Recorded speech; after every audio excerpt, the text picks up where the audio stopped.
మరి ఒక నూతన నెలలోకి మనము అడుగు పెట్టాము.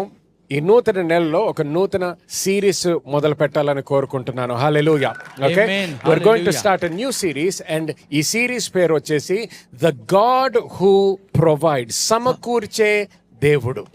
సమకూర్చే దేవుడు. అందరూ సమకూర్చే దేవుడు అనండి. సమకూర్చే దేవుడు. Okay, the God who provides. గమనించండి, ఈ కొత్త సిరీస్లోకి వెళ్తున్నప్పుడు ఒకసారి అందరికీ గుర్తు చేయాలని కోరుకుంటున్నాను. దేవుని వాక్యము శక్తివంతమైన వాక్యము. హల్లెలూయా. దేవుని వాక్యము సత్యము.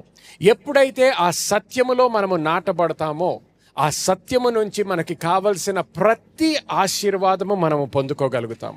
ఎప్పుడైతే ఆ సత్యము మన జీవితంలోకి స్వీకరించగలుగుతామో మన జీవితంలోకి స్వాతంత్రము స్వీకరించినట్లు. హల్లెలూయా.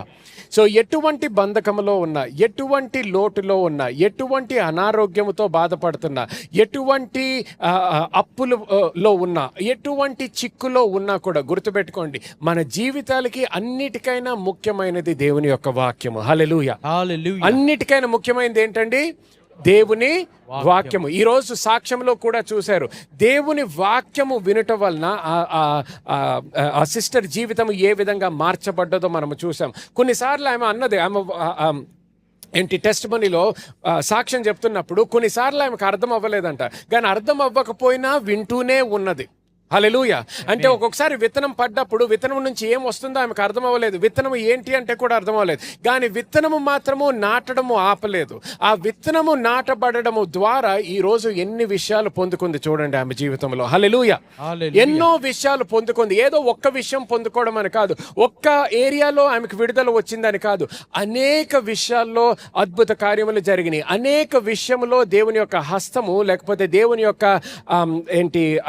ఆశీర్వాదము ఆమె అనుభవించడం చూసింది. దేవుని యొక్క వాగ్దానము ఆమె జీవితంలో నెరవేర్చబడ్డది. హల్లెలూయా.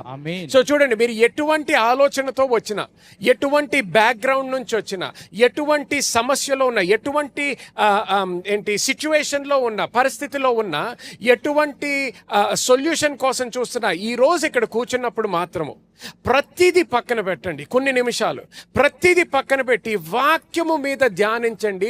వాక్యాన్ని సూటిగా మీ హృదయంలో నాటబడడానికి అవకాశం ఇవ్వండి. హల్లెలూయా. నేను ఒక 3 రోజుల క్రితం ఇంకొక సాక్ష్యం వచ్చింది. నేను నెక్స్ట్ వీక్ ఇది స్క్రీన్ మీద పెట్టించి మీకు ఆమె ప్రత్యేకంగా ఆమె రాసిన మాటలే నేను మీకు చదువుతాను. ఈ స్త్రీ ఎవరైతే మన సంఘానికి వచ్చిందో వాళ్ళ అమ్మ నాన్న ఆమెని తీసుకొని వచ్చారంట. తీసుకొని వచ్చినప్పుడు అనేక సార్లు వచ్చినప్పుడల్లా ఆమె విసుగు పుట్టేదంట. ఎందుకంటే ఈమె థియాలజీ స్కూల్కి వెళ్ళింది. థియాలజీ స్కూల్కి వెళ్ళి ఆమె అనేక విషయాలు ఆల్రెడీ నేర్చుకుంది. వాక్యం గురించి నేర్చుకుంది, దేవుని గురించి నేర్చుకుంది. సో ఎప్పుడైతే ఇక్కడికి వచ్చిందో నేను వాక్యము బోధించడం విన్నప్పుడు ఆమెకి చిరాకు వచ్చేదంట. ఎందుకంటే నేను వాక్యం బోధించేది ఆమె నేర్చుకున్న దానికి వ్యతిరేకంగా ఉండేది. సో ఇంటికి వెళ్ళినప్పుడల్లా రోజు వాళ్ళ తల్లిదండ్రితో ఒక ఆర్గ్యుమెంట్ పెట్టుకునేదన్నమాట. ఇది తప్పు, అది తప్పు, ఇది తప్పుగా చెప్తున్నాడు, అది తప్పుగా చెప్తున్నాడు అని. ప్రతిరోజు, ప్రతి వారం, ప్రతి ఆదివారం ఇదే జరిగేదంట.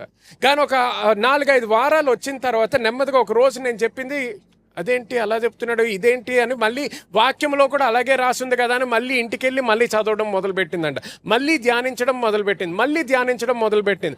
కొన్ని విషయాలు నేను చెప్పిన మాటలు వినేటప్పటికి వీళ్ళు ఎప్పుడు కృప గురించి మాట్లాడతారు, ఎప్పుడు ఆశీర్వాదం గురించి, ఎప్పుడు డబ్బు గురించి అన్నట్టు పెట్టుకొని, ఆ ఆలోచన పెట్టుకొని ఇది ఫెయిత్ ప్రీచర్ లేకపోతే ప్రాస్పెరిటీ ప్రీచర్ అనేసి నన్ను ఎప్పుడు సరిగా ఆ వాక్యాన్ని స్వీకరించేది కాదు.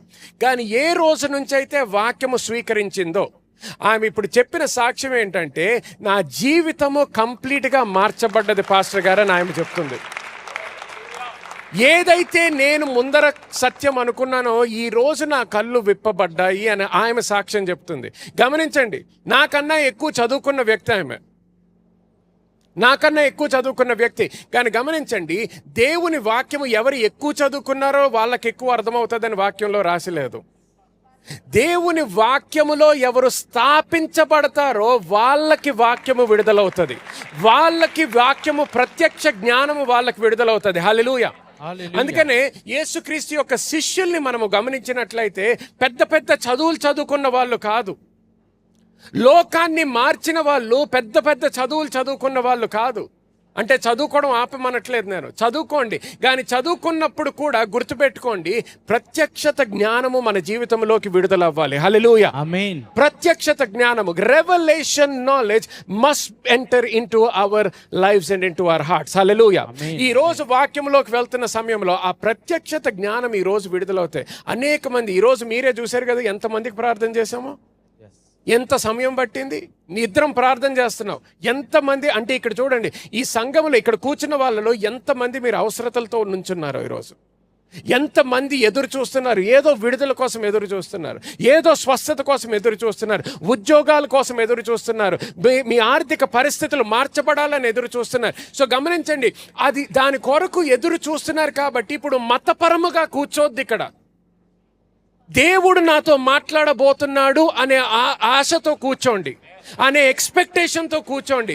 దేవుడు నాతో మాట్లాడబోతున్నాడు, నేను ఎటువంటి పరిష్కారం అయితే నా జీవితంలో అవసరమో అది ఈ రోజు నేను పొందుకోబోతున్నాను అన్నట్టు కూర్చోండి. హల్లెలూయా, ఆమేన్, హల్లెలూయా. పొందుకోబోతున్నారు. నాకు నీ గురించి తెలియక్కర్లేదు. గమనించండి, ఈరోజు ఇద్దరు గురించి నేను చెప్పాను. ఆ సాక్ష్యం చెప్పిన వ్యక్తి పేరు కూడా నాకు ఇప్పటికీ కూడా తెలీదు. నాకు తెలియక్కర్లేదు. నాకు ఆమె సమస్య నాకు తెలియదు, నాకు తెలియక్కర్లేదు. ఆ వేరే వ్యక్తి పిహెచ్డి స్టూడెంట్ అని నాకు తెలియదు, నాకు తెలియక్కర్లేదు. నాకన్నా ఎక్కువ చదువుకుందని నాకు తెలియదు, నాకు తెలియక్కర్లేదు. ఎందుకంటే నేను మాట్లాడినప్పుడు నా సొంత శక్తితో నేను మాట్లాడట్లేదు. పరిశుద్ధాత్మ దేవునికి నీ పేరు తెలుసు. ఆమేన్, పరిశుద్ధాత్మ దేవునికి నీ సమస్య తెలుసు. గ్లోరీ. నీ చెవులు విప్పబడితే పరిశుద్ధాత్మ దేవుడు నీతో ఏం మాట్లాడాలో స్వయంగా నీతో మాట్లాడతాడు. నీ చెవులు, ఈ చెవులతో వినేది నా స్వరము, కానీ నీ ఆత్మీయ చెవులు విప్పబడితే నా స్వరము వెనకాల వచ్చేటటువంటి స్వరము నువ్వు వినగలుగుతావు. ప్రైజ్ ది లార్డ్, హల్లెలూయా, హల్లెలూయా. ఆమేన్. నా స్వరము వెనకాల వినిపించే స్వరము, అది పరిశుద్ధాత్మ దేవుని యొక్క మాట నీ జీవితంలో విడుదలవుతుంది.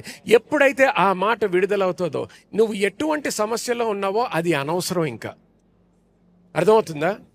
ఎటువంటి సమస్య అనేది అనవసరం. ఎన్ని రోజుల నుంచి ఆ సమస్యలో ఉన్నావు అనేది అనవసరం. ఈ రోజు బ్రేక్ త్రూ సండే అంటే ప్రతి ఒక్కరు, నా స్వరము వింటున్న ప్రతి ఒక్కరు కూడా బ్రేక్ త్రూ అనుభవించాల్సిందే. ఆమేన్, అనుభవించాల్సిందే ఈ రోజు. హల్లెలూయా, హల్లెలూయా, హల్లెలూయా. ఆమేన్. చూడండి, మత్తయి సువార్త 7వ అధ్యాయానికి వెళ్తాము. మత్తయి సువార్త 7వ అధ్యాయం 27వ వచనము, 24 ఇంకా 25 వచనాలు త్వరగా చదువుదాం. కాబట్టి ఈ నా మాటలు విని వాటి చొప్పున చేయు ప్రతివాడును బండ మీద తన ఇల్లు కట్టుకొనిన బుద్ధిమంతుని పోలియుండును. వాన కురిసెను, వరదలు వచ్చెను, గాలి విసిరి ఆ ఇంటి మీద కొట్టెను, గాని దాని పునాది బండ మీద వేయబడెను గనుక అది పడిపోలేదు. హల్లెలూయా. ఆమేన్. గమనించండి, ఆ లాస్ట్ పార్ట్ మళ్ళీ చదవండి. గాని దాని పునాది బండ మీద వేయబడెను గనుక, దాని పునాది అంటే ఆ ఇల్లు ఒక పునాది బండ మీద వేయబడింది కనుక అది పడలేదు. అది పడలేదు. హల్లెలూయా. Yes, amen. గమనించండి, చాలా మందికి ఈ 2 వచనాలు తెలుసు, యేసుక్రీస్తు మాట్లాడుతున్నాడు అనే విషయం తెలుసు. ఇక్కడ యేసుక్రీస్తు ఏమంటున్నాడంటే, ఎవరైతే వాళ్ళ ఇల్లు, ఎవరైతే వాళ్ళ జీవితము, ఎవరైతే వాళ్ళ వివాహము, ఎవరైతే వాళ్ళ ఆర్థిక పరిస్థితులు, ఎవరైతే ఎనీథింగ్ ఇన్ లైఫ్, మీ జీవితంలో ఏదన్నా అవ్వచ్చు, అది ఎప్పుడైతే మనము బండ అంటే వాక్యము మీద, రాయి మీద మనం ఎప్పుడైతే కట్టుకుంటామో, ఎటువంటి వాన వచ్చినా, ఎటువంటి వాన కురిసినా, ఎటువంటి గాలి వచ్చినా, తుఫాను వచ్చినా, ఎటువంటి గాలి ఎంత గట్టిగా విసిరి కొట్టినా ఏమవుతుందంట? నీ ఇంటికి ఏమీ జరగదు, నీ జీవితానికి ఏమీ జరగదు, నీ ఆర్థిక పరిస్థితికి ఏమీ జరగదు. అంటే గమనించండి, దేవుడు ఏమంటున్నాడంటే, నువ్వు ఎప్పుడైతే నా వాక్యానుసారంగా నీ జీవితాన్ని కట్టుకుంటావో, గమనించండి 24వ వచనంలో ఏమంటున్నాడు? He that hears my word and does it. అంటే వినటము మాత్రమే కాదు, కానీ విన్నప్పుడు ఏ మాట అయితే నా నుంచి వచ్చిందో ఆ మాట ప్రకారము చేస్తాడో ఆ వ్యక్తి ఈ విధంగా ఇల్లు కట్టుకుంటున్నాడంట. అందరికి అర్థమవుతుంది కదా?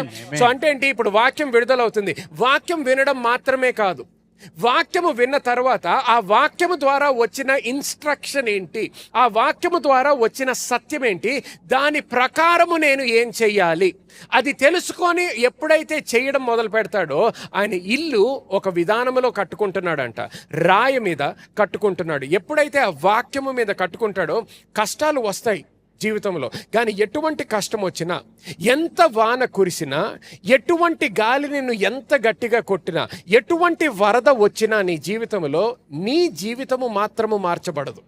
Yes, amen. హల్లెలూయా. నీ జీవితము మాత్రము కదలదు. ఎందుకు? నువ్వు రాయి మీద కట్టుకున్నావు కాబట్టి. అర్థమైతే ఒకసారి హల్లెలూయా అనండి. Hallelujah. చూడండి, నోట్స్ తీసుకుంటుంటే రాసుకోండి. Anything that is built on the rock which is the word will never fall. బండ అంటే వాక్యముపై నిర్మించబడిన ఏదైనాను ఎప్పటికీ కూలిపోదు. ఎప్పటికీ కూలిపోదు. ఎప్పటికీ కూలిపోదు. ఈరోజు ప్రత్యేకంగా నేను ఆర్థిక విషయాల గురించి మాట్లాడాలని కోరుకుంటున్నాను. ఈరోజు నేను ప్రార్థన చేసిన వాళ్ళకి కొన్ని వందల మందికి ప్రార్థన చేశాను ఇందాక. వందల మందిలో అనేక మంది ఆర్థిక విషయాల గురించి ప్రార్థన చేయించుకున్నారు. ఉద్యోగాల గురించి, గవర్నమెంట్ జాబ్స్ గురించి, ఉద్యోగం ఉన్నా ఇంకా ఇంక్రీజ్ కావాలని, అప్పులు పాలైపోయామో అప్పుల నుంచి విడుదల కావాలని, లేకపోతే ఇంకొక బిజినెస్ ప్రాస్పర్ అవ్వాలని, బిజినెస్లో ప్రాబ్లమ్స్ ఉన్నాయని. ఇవన్నీ కూడా ఏంటి? ఆర్థిక సమస్యలు.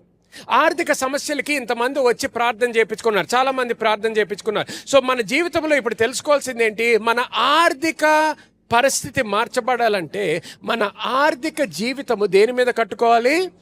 బండ మీద కట్టుకోవాలి. రాయి మీద, బండ మీద కట్టుకోవాలి. అంటే వాక్యము మీద కట్టుకోవాలి. వాక్యము ప్రకారము మనము కట్టుకోవాలి. ఎప్పుడైతే వాక్యము ప్రకారము కట్టుకుంటామో, నీ ఉద్యోగము పోయినా, ఎకానమీలో ఏదన్నా డిప్ అయినా, లేకపోతే ఇంకేదో నీ ఆఫీస్ క్లోజ్ అయిపోయినా, గవర్నమెంట్లో ప్రాబ్లమ్స్ వచ్చినా, నీ బిజినెస్లో ఏదన్నా లాస్ వచ్చినా, నీ జీవితము మాత్రము మార్చబడదు. హల్లెలూయా. హల్లెలూయా. హల్లెలూయా. హల్లెలూయా. ఎందుకు? గాలి ఆగిపోతుంది అనలేదు, గాలి గట్టిగా వచ్చి కొడతదంట. వాన ఆగిపోతుంది అనలేదు, వాన కురుస్తుందంట. గాలి కూడా తుఫానులు రాకుండా ఆగిపోతాయి అనలేదు, తుఫాను వచ్చినా కూడా అంటున్నాడు. హల్లెలూయా. ఆమేన్. నీ జీవితము మాత్రము మార్చబడదు. హల్లెలూయా. ఆమేన్. ఆమేన్. సో అది రెండో విషయం చూడండి. The right foundation will determine the right outcome. సరి అయిన పునాది సరి అయిన ఫలితాలను ఇస్తుంది. Yes, amen. సరి అయిన పునాది సరి అయిన ఫలితాలను ఇస్తుంది. సరి అయిన పునాది. ఆమేన్. హల్లెలూయా. Thank you Jesus. సరి అయిన పునాది సరి అయిన ఫలితాలను ఇస్తుంది. ఓకే, ఇప్పుడు అది మనకు అర్థమైంది. కాబట్టి ఇప్పుడు ఆర్థిక విషయాలు వచ్చేసేటప్పటికి, సమకూర్పు గురించి వచ్చేసేటప్పటికి అసలు దేవుడు ఎలాగ ఆలోచిస్తున్నాడు అనేది ఫస్ట్ మనం తెలుసుకోవాలి. ఎందుకంటే విశ్వాసములో మనం ఎదగాలంటే మొట్టమొదటిగా ఏం తెలుసుకోవాలి? దేవుని యొక్క ప్రణాళిక తెలుసుకోవాలి. Faith begins where the will of God is known. దేవుని ప్రణాళిక తెలుసుకున్నప్పుడు మనము విశ్వాసము పెట్టగలుగుతాం. దేవుని ప్రణాళికే మనకు తెలియదు అనుకోండి, దేనిలో మనము విశ్వసించలేమన్నమాట. సో గమనించండి, కీర్తనలు 37వ అధ్యాయానికి మన బైబిల్ తెరుచుకుందాం. కీర్తనలు 37వ అధ్యాయము 19వ వచనం ఒకసారి చదవండి. 19. ఆపత్కాలమందు వారు సిగ్గునొందరు, కరువు దినములలో వారు తృప్తి పొందుదురు. కరువు దినములో వాళ్ళు తృప్తి పొందెదరు. కరువు దినములో. సో గమనించండి, మనము ఆదికాండము నుంచి చూసినట్లయితే, ఆదాముని సృష్టించినప్పటి నుంచి కూడా ఇప్పుడు మనము రెవల్యూషన్ వరకు చూసినట్లయితే, ఎక్కడ కూడా దేవుడు ఆర్థిక విషయాల గురించి లేకపోతే సమకూర్పు గురించి వచ్చేసేటప్పటికే ఆయన ఆలోచన ఎప్పుడూ మార్చుకోలేదు. ఏ ఆలోచనతో అయితే ఆదాముని సృష్టించాడో అదే ఆలోచన ఇప్పటికీ ఆయనకు ఉన్నది.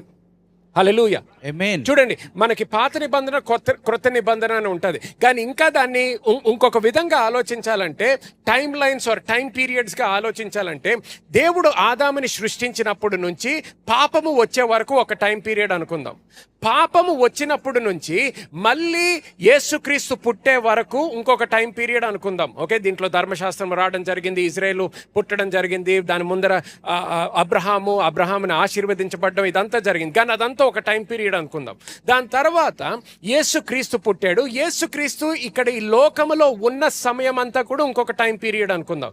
ఆయన సిలువ మీద మరణించి తిరిగి లేచి మళ్ళీ పరలోకానికి వెళ్ళే వరకు ఇంకొక టైం పీరియడ్ అనుకుందాం.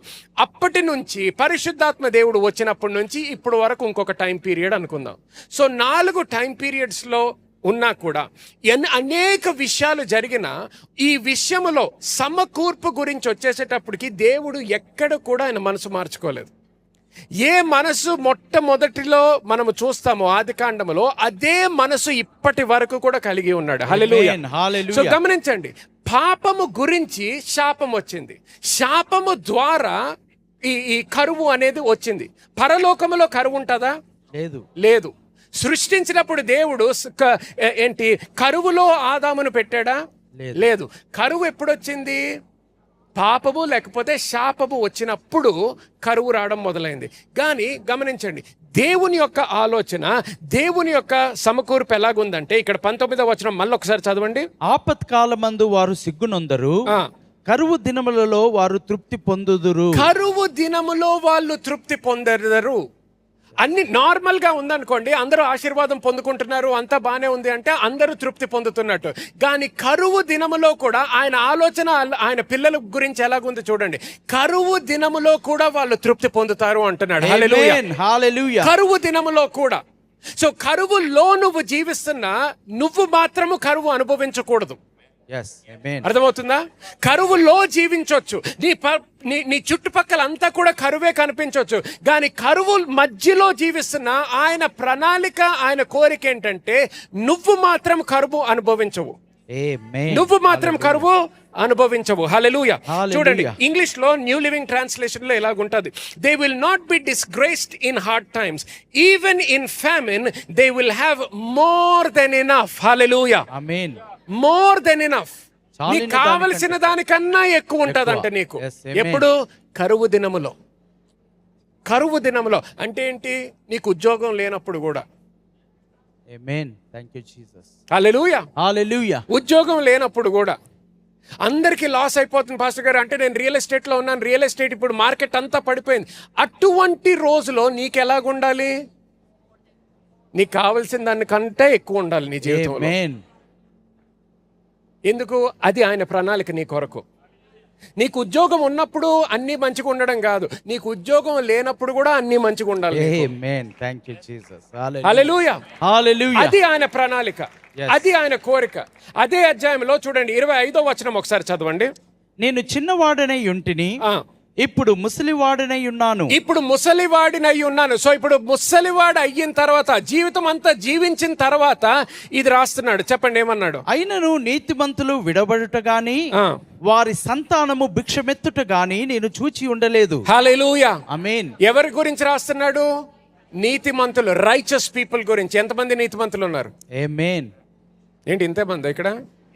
మళ్ళీ ఒకసారి అడుగుతాను, ఎంతమంది నీతిమంతులు ఉన్నారు? ఇలా సిగ్గుపడొద్దు. యేసుక్రీస్తు ఇలా చచ్చిపోలేదు మీ కొరకు చనిపోయినప్పుడు. హల్లెలూయా. ఎంతమంది నీతిమంతులు ఉన్నారు చూపించండి. హల్లెలూయా. హల్లెలూయా. ఆమేన్. ధైర్యంగా చెప్పాలి ఎంతమంది నీతిమంతులు ఉన్నారంటే, భయపడుతూ కాదు. హల్లెలూయా. ఆమేన్. ఆయన రక్తము ద్వారా మనము నీతిమంతులుగా మార్చబడ్డాము. హల్లెలూయా. ఆయన కృప ద్వారా మనము నీతిమంతులుగా మార్చబడ్డాము. హల్లెలూయా. చూడండి, దేవుని యొక్క సమకూర్పు గురించి ఒకసారి ఆలోచిద్దాం. ఇక్కడ ఏమంటున్నాడు? మన నీతిమంతులుగా మార్చబడ్డామంటే కూడా ఎవరి ద్వారా మార్చబడ్డాము? ఆయన ద్వారా. అంటే ఎటువంటి సమకూర్చేటటువంటి దేవుడు చూడండి, పాపము ద్వారా మనము పాపులుగా మార్చబడ్డాము. సో అటువంటి పరిస్థితిలో ఉన్నప్పుడు మనకి ఎటువంటి పరిష్కారము లేదు, సొల్యూషన్ లేదు, జవాబు లేదు, ఆన్సర్ లేదు. అందుకని లోకం అంతటిలో కూడా ఏ మతములో చూసినా, ఎటువంటి గ్రంథాలు చదివినా కూడా ప్రతి ఒక్కరు ఏమంటారు? పాపము, పాపము, పాపము. మానవుడి యొక్క హృదయములో, మానవుడి యొక్క జీవితములో పాపం ఉంది, కానీ దానికి పరిష్కారము లేదు. ఎక్కడికి వెళ్ళినా పరిష్కారము దొరకట్లేదు. ఏ కొండ మీదకి ఎక్కినా పరిష్కారము లేదు, ఏ లోయలోకి వెళ్ళినా పరిష్కారము లేదు, ఏ అరణ్యములోకి వెళ్ళినా పరిష్కారము లేదు, ఏ త్యాగము చేసినా పరిష్కారము దొరకట్లేదు. అటువంటి సమయంలో దేవుడు సమకూర్చాడు. ఆమేన్. హల్లెలూయా. దేవుడు సమకూర్చాడు. ఏ విధంగా సమకూర్చాడు? ఏదో మనకు కావాల్సినంత ఇచ్చాడా? లేదు. ఎంత ఇచ్చాడండి? కావాల్సిన దానికంటే అందరూ మోర్ దెన్ ఇనఫ్ అనండి. చాలిన దానికంటే, కావలసిన దానికన్నా ఎక్కువ ఎంతో ఇచ్చాడు దేవుడు. హల్లెలూయా. ఆమేన్. హల్లెలూయా. ఆమేన్. యేసుక్రీస్తుని పంపించినప్పుడు, ఆయన కార్యము చేసినప్పుడు, సిలువ మీద మరణించినప్పుడు, ఆయన రక్తాన్ని మన కొరకు ఇచ్చినప్పుడు ఏదో కొంతమంది పాపాలు కడగడానికి కాదు, లోకములో జీవిస్తున్న ప్రతి ఒక్కరు, పుట్టబోతున్న ప్రతి ఒక్కరి పాపాన్ని తీసివేయడానికి, క్షమించడానికి, కడగడానికి ఒకేసారి రక్తము విడుదలయ్యింది. హల్లెలూయా. ఆమేన్. సో గమనించండి, అవసరత ఎంత ఉంటే ఆయన ఇచ్చేది చాలా. హల్లెలూయా. ఆమేన్. సో ఇదేదో కేవలం ఆర్థిక విషయాల గురించి ఇలాగ ఆలోచిస్తాడని కాదు దేవుడు. ప్రతి విషయం గురించి అలాగే ఆలోచిస్తాడు ఆయన. ప్రతి విషయం గురించి ఆయన ఆలోచన, ఆయన స్వభావమే అటువంటి స్వభావం. ఆయన స్వభావమే అటువంటిది.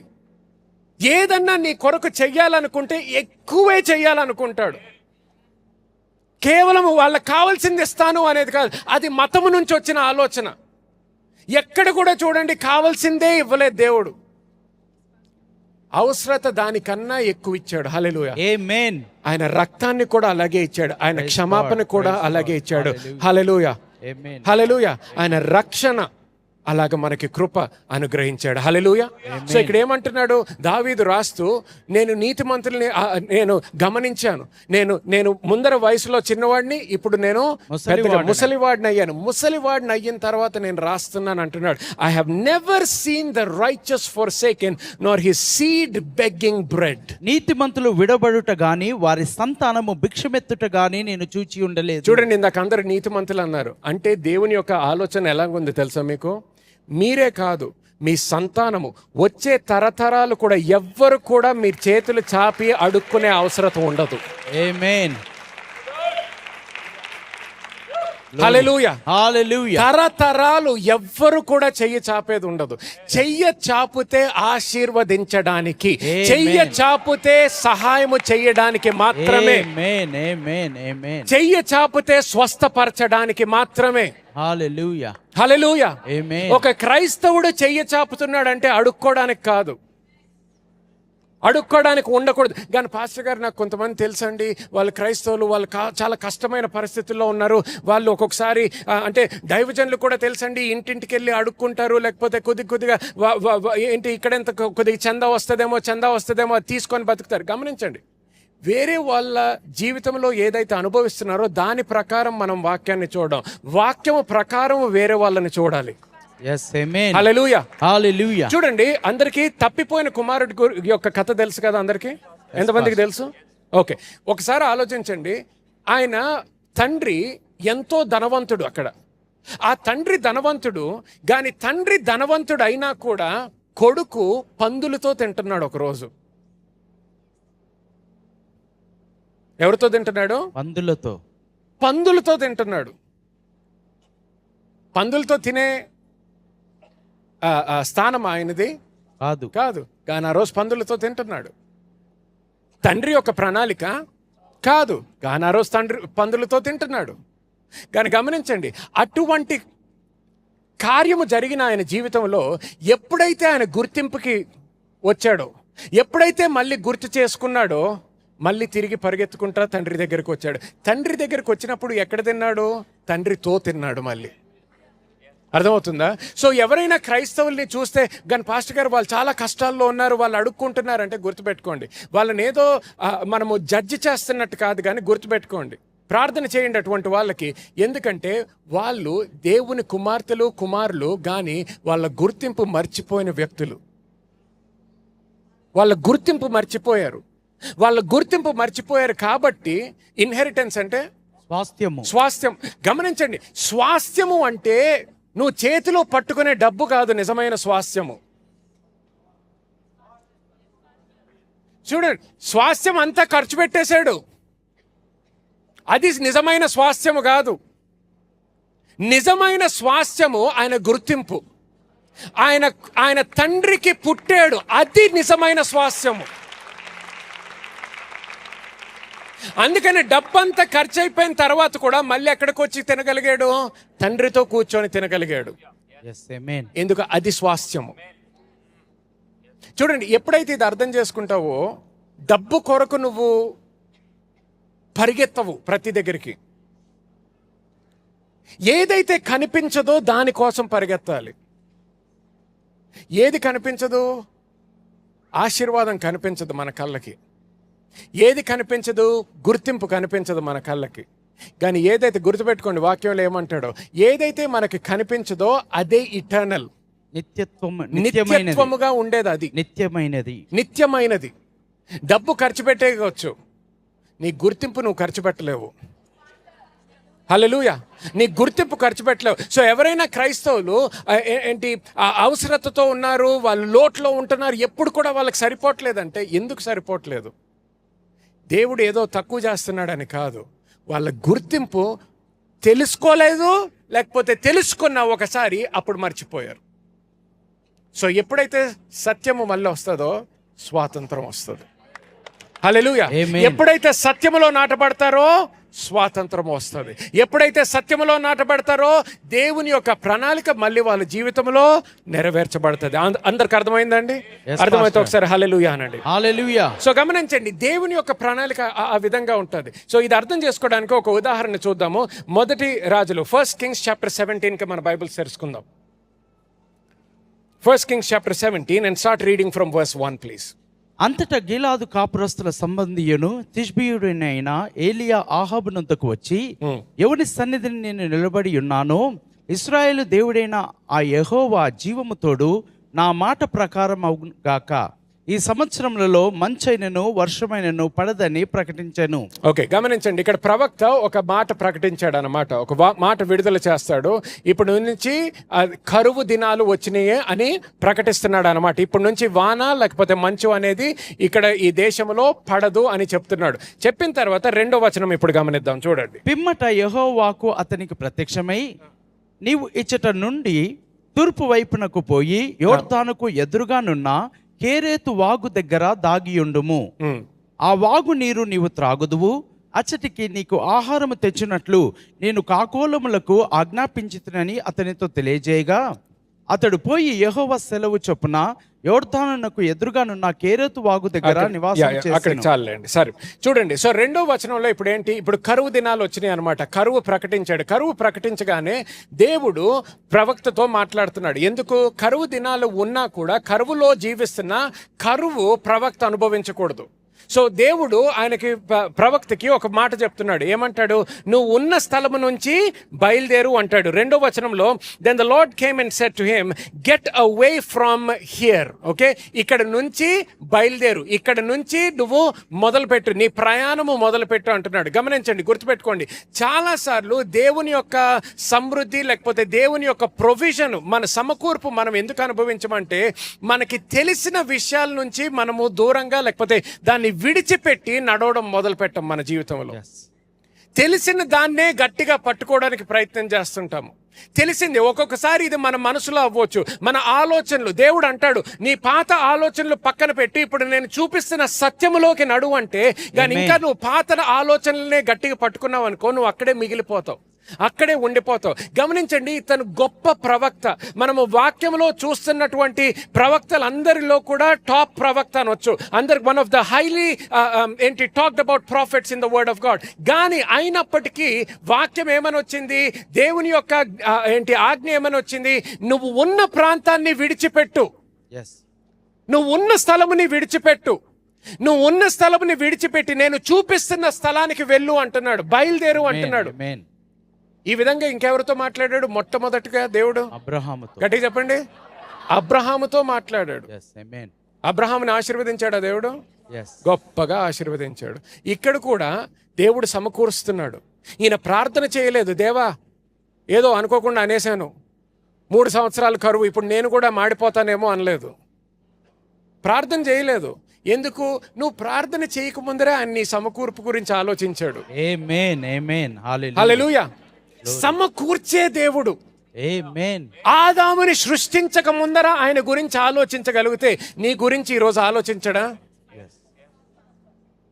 అబ్రహాము ప్రార్థన చేయక ముందరే అబ్రహాము యొక్క జీవితం గురించి ఆలోచించి అబ్రహాము జీవితంలో కావాల్సిన అన్ని కూడా సమకూర్చేటటువంటి దేవుడైతే నీ గురించి ఆలోచించడా? ఎలైజా జీవితంలో వచ్చేసేటప్పటికి కరువు మొదలయ్యింది అంతే. ఇంకా ఒకరోజు ఈయన కరువులో జీవిస్తూ ఆకలితో బాధపడుతున్నాడు అనేది కూడా లేదు. కేవలం అప్పుడు మాట విడుదల చేశాడు అంతే. మాట విడుదల చెయ్యగానే నెక్స్ట్ ఎవరు మాట్లాడుతున్నారు? దేవుడు. ఈయన ప్రార్థన చేయలేదు, దేవుడిని అడగలేదు, దేవా నన్ను ఎక్కడికైనా నిలబడి అడగక ముందరే ఆయనకు ఆలోచన ఉంది. నువ్వు మాట విడుదల చేసావు, నేను నీ గురించి ఆల్రెడీ ఆలోచించేశాను, నువ్వు ఎక్కడికి వెళ్ళాలో నాకు తెలుసు, ఇదిగో నీకు ఉన్న స్థలము నుంచి బయలుదేరు, ఉన్న స్థలము నుంచి బయలుదేరు. ఉన్న స్థలం నుంచి బయలుదేరు. కొంతమంది మీ జీవితంలో మీరు దేవుని యొక్క సమకూర్పు చూడాలంటే మీరు ఉన్న స్థలం నుంచి బయలుదేరాలి. ఎస్ ఆమేన్. ఉన్న స్థలం నుంచి బయలుదేరాలి. మీకు మీ మీ మీ హృదయంలో మీ మనసులో ఏదైతే ఉందో, లేదు నేను ఇక్కడే ఉంటాను అని మీరు తీర్మానం తీసుకున్నారనుకోండి, అక్కడే ఉంటారు మీరు. దేవుడు సమకూర్చట్లేదు పాస్టర్ గారు, దేవుడు సమకూర్చట్లేదు, ప్రార్థన చేయండి. దేవుడు సమకూర్చడు అనే ప్రసక్తే లేదు. Yes pastor. ఆ ఇష్యూ అనేదే ఉండదు. దేవుడు సమకూర్చే దేవుడు. ఆమేన్. హల్లెలూయా. చూడండి ఏ విధంగా అయితే మనం అంటామో యేసుక్రీస్తు రక్షకుడు, ఏ దేవుడు రక్షించే దేవుడు అని ఎంత గట్టిగా చెప్పగలుగుతామో అంత గట్టిగా దేవుడు సమకూర్చే దేవుడు అని మనం అర్థం చేసుకోవాలి. ఆమేన్ ఆమేన్ ఆమేన్. సమకూర్చే దేవుడు. సమకూర్చకుండా ఆయన చెయ్యలేడు, ఉండలేడు. ఆమేన్. నిన్ను సమకూర్చకుండా ఆయన ఉండలేడు. ఆయన వల్ల అవ్వదది, జరగని పనేది. ఆపుకోలేడు. హల్లెలూయా. ఆమేన్. ఆపుకోలేడు, థాంక్యూ జీసస్. ఆపుకోలేడు. అటువంటి స్వభావం కలిగిన దేవుడు. సో అక్కడ పరిస్థితి మారుతుంది అని తెలియగానే ప్రవక్తతో చెప్తాడు, ఉన్న స్థలాన్ని వదిలిపెట్టు అంటాడు. ఉన్న స్థలాన్ని వదిలిపెట్టమన్నప్పుడు ఇప్పుడు ఏమంటాడు? Go there, verse 3, go get away from here and turn eastward, hide by the brook Cherith. నీవు ఇచ్చటి నుండి తూర్పు వైపునకు పోయి యోర్దానుకు ఎదురుగానున్న కేరేతు వాగు దగ్గర దాగి ఉండుము. హల్లెలూయా. ఆమేన్. సో గమనించండి. దెన్ వర్స్ 4, 4వ వచనం, and it shall be that you shall drink from the brook and I have commanded the ravens to feed you there. ఆ వాగు నీరు నీవు త్రాగుదువు, అచ్చటికి నీకు ఆహారం తెచ్చినట్లు నేను కాకోలములకు ఆజ్ఞాపించుతానని అతనికి తెలియజేయగా. హల్లెలూయా. ఆమేన్. గమనించండి ఏమన్నాడు? కాకులకు నేను ఆజ్ఞాపించాను అంటున్నాడు. కానీ కాకులు ఆహారం ఎక్కడికి తీసుకొస్తాయి? ఆ స్థలానికి. ఇంగ్లీష్ లో దేర్ అని ఉంది. Yes. ఓకే, అక్కడికి తీసుకొస్తాయి. గమనించండి. సో ఫ్యామిన్ అంటే కరువు వస్తుంది. కరువు రాక ముందరే, ఇంకా ఫుల్గా మేనిఫెస్ట్ అవ్వక ముందరే ఇక్కడ దేవుడు ఏమంటున్నాడు? నేను నా కుమారుడి గురించి ఆలోచించాను, నా సేవకుడి గురించి ఆలోచించాను. నువ్వు ఇక్కడ నుంచి కదలాలి, నువ్వు ఈ స్థలానికి వెళ్ళాలి. నువ్వు ఈ స్థలానికి వెళ్ళక ముందరే, నేను నీతో మాట్లాడక ముందరే నేను కాకులతో కూడా మాట్లాడాను. ఆమేన్. నేను కాకులకి ఏం చెప్పానంటే, నా ప్రవక్త వస్తున్నాడు, నా ప్రవక్తకి భోజనం తీసుకొని ఇక్కడ రాండి అన్నాను. Yes. సో గమనించండి, ప్రవక్త అక్కడే ఉన్నాడు అనుకో, దేవుని సమకూర్పు ఇక్కడ ఉంటుంది. ప్రవక్త అక్కడికి వెళ్ళినా వెళ్ళకపోయినా సమకూర్పు ఉంటుంది. ఆమేన్. అర్థమవుతుందా? Yes pastor. సమకూర్పు అనేది ఉంటుంది. సమకూర్పు లేదని కాదు, ప్రవక్త అక్కడ ఉన్నాడా లేదా. దేవుని యొక్క ఆశీర్వాదం ఉండదని కాదు, నువ్వు ఉండాల్సిన స్థలంలో నువ్వున్నావా లేదా అనేది సమస్య. అది ప్రశ్న. దేవుని స్వరం, అందుకని ఏమన్నాడు? ఆయన స్వరము లేకపోతే ఆయన ఆజ్ఞ వినాలి, విన్న తర్వాత ఏం చేయాలి? చెయ్యాలి, లోపడాలి దానికి. Yes, amen. ఇక్కడ ప్రవక్త ఏమన్నా విన్నాడు, అదేంటి దేవా నేను ప్రవక్తను కదా, కాకులు ఇక్కడికే రావచ్చు కదా అనలేదు. నెక్స్ట్ వచనంలో ఏం చేశాడు? స్థలాన్ని వదిలిపెట్టాడు, ఎక్కడికి వెళ్ళమన్నాడు అక్కడికి వెళ్ళాడు. హల్లెలూయా. ఆమేన్. హల్లెలూయా. హల్లెలూయా. చూడండి, దేవుడు ప్రవక్త గురించి ఎలాగైతే ఆలోచించాడో, ఎప్పుడైతే ఫ్యామిన్ రాకముందరే, కరువు రాకముందరే కాకులతో కూడా మాట్లాడాడు. ఏ విధంగా అయితే ప్రవక్తతో మాట్లాడాడో కాకులతో మాట్లాడాడు. గమనించండి, అక్కడ కరువు ఉందంటే కేవలం మనుషులకి కరువు కాదు, పక్షులకి కూడా కరువే. కానీ కాకులు మామూలుగా ఎవరికి ఆహారం తీసుకురావు. కానీ ఇక్కడ ఏమవుతుంది? దేవుని యొక్క ఆజ్ఞ ఉంది కాబట్టి కరువు సమయములో కూడా ఈ కాకులు తీసుకొచ్చి ఆహారం తీసుకొస్తున్నాయి. ఆమేన్. హల్లెలూయా. ఆ విధంగా సమకూర్చగలుగుతాడు దేవుడు, ఆ విధంగా సమకూర్చగలుగుతాడు. చూడండి, సో ఇది రాసుకోండి. You must obey God to receive God's provision. దేవుని సమకూర్పు పొందుటకు నీవు దేవునికి లోబడి ఉండాలి. నీ దేవునికి లోబడి ఉండాలి. రెండు విషయాల్లో, మొట్టమొదటిగా ఆయన వాక్యానికి లోబడాలి. ఒబే హిస్ వర్డ్, ఆయన వాక్యానికి లోబడాలి. ఆయన వాక్యములో ఏముంది? ఆర్థిక విషయాల గురించి దేవుడు ఏం చేయమన్నాడు? నీ హస్తములో, నీ చేతిలో ఉన్నటువంటి ఆర్థిక ఆశీర్వాదంతో ఏం చేయమన్నాడు? నీ సంపాదనతో ఆయన ఏం చేయమన్నాడు? దానికి నువ్వు లోబడుతున్నావా లేదా? ప్రార్థిస్తున్నావా లేదా అని అడగలేదు. దేవుణ్ణి అడుగుతున్నావా లేదా అని అడగట్లేదు. నేను అడుగుతాం, మనం దేవుణ్ణి ప్రార్థిస్తాము. దేవా నాకు ఇంక్రీజ్ కావాలి, దేవా నాకు గవర్నమెంట్ జాబ్ కావాలి, దేవా నాకు జాబ్ షిఫ్ట్ కావాలి, దేవా నా వ్యాపారం ఇంకా వర్ధిల్లాలి, ఇవన్నీ అడుగుతాము. అడగడం గురించి అనట్లేదు ఈరోజు. నాకున్న ప్రశ్న ఏంటంటే, ఆయన వాక్యములో చెప్పిన దాన్ని మనము పాటిస్తున్నామా లేదా? విధేయత చూపిస్తున్నామా లేదా? మొట్టమొదటిగా ఆయన వాక్యానికి విధేయత చూపిస్తున్నామా లేదా? ఆయన దశంభాగం గురించి మాట్లాడితే మనం విశ్వాసంతో దశంభాగం తీసుకొస్తున్నామా? కానుకల గురించి మాట్లాడితే విశ్వాసంతో కానుకల్ని తీసుకొస్తున్నామా లేదా? ఫస్ట్ ఫ్రూట్స్ అంటే ప్రథమ ఫలము గురించి మాట్లాడినప్పుడు మన ప్రథమ ఫలము దేవుని యొక్క సన్నిధికి తీసుకొస్తున్నామా లేదా? మనము ఆయన చెప్పిన మాటకి విధేయత చూపించట్లేదు అనుకోండి, ఆయన ప్రొవిజన్, సమకూర్పు మన జీవితంలో అనుభవించము. సమకూర్పు లేదని కాదు, ఉంది, కానీ మనం అనుభవించము. రెండో విషయము, కేవలం ఆయన వాక్యముకి వినడము మాత్రమే కాదు, లేకపోతే వాక్యాన్ని ఒబే చేయడం మాత్రమే కాదు, కానీ రెండోది ఒబే హిస్ వాయిస్. ఆయన స్వరమునకు వినాలి, ఆయన స్వరానికి విధేయత చూపించాలి, లోబడాలి, విధేయత చూపించాలి ఆయన స్వరానికి. పరిశుద్ధాత్మ దేవుని యొక్క నడిపింపు బట్టి నువ్వు క్రియలు చేయాలి. పరిశుద్ధాత్మ దేవుని యొక్క నడిపింపు బట్టి వేరే వాళ్ళకి ఆశీర్వాదకరముగా ఉండాలి. గుర్తుపెట్టుకోండి, ఎప్పుడైతే నువ్వు దేవుని యొక్క ప్రణాళిక బట్టి, పరిశుద్ధాత్మ దేవుని యొక్క నడిపింపు బట్టి నువ్వు జీవించడం మొదలు పెడతావో, దేవుడు ప్రతిసారి నీ జీవితం గురించి ఇంకొకరితో మాట్లాడతాడు. Amen, amen. Thank you Jesus. నీ జీవితం గురించి ఇంకొకరితో మాట్లాడతాడు. నాకు తెలుసా, ఈరోజు పొద్దున్నే నాకు తెలిసింది. నేను తయారై పొద్దున సంఘానికి వస్తున్నప్పుడు నా భార్య చెప్పింది అనమాట, మేము లాస్ట్ ఫ్యూ మంత్స్లో అనేక సార్లు మేము దేవుని రాజ్యానికి మేము విత్తడం జరిగింది. అయితే మా జీవితంలో కొన్ని థింగ్స్, కొన్ని అవసరతలు ఉండినాయి, కొంత డబ్బు అవసరం ఉండింది, కొన్ని ఇష్యూస్ హ్యాండిల్ చేయడానికి.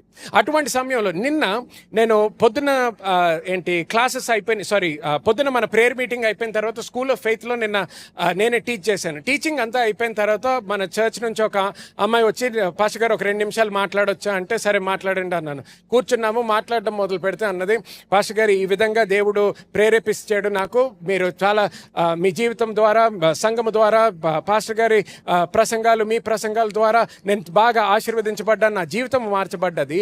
దేవుడు ప్రత్యేకంగా మీకు ఈ బహుమానం ఇవ్వమన్నాడు, ఈ విత్తనము మీ జీవితంలో నాటాలని చెప్పాడు అన్నది. ఎంత అని లాస్ట్కి చూస్తే, ప్రార్థన చేసిన తర్వాత నేను చూస్తే, ఇప్పుడు వరకు నా జీవితంలో నేను మా కుటుంబాన్ని తీసి పక్కన పెడితే ఇప్పుడు వరకు అంత బహుమానం నాకు ఎవరు కూడా ఇవ్వలేదనుకుంటా.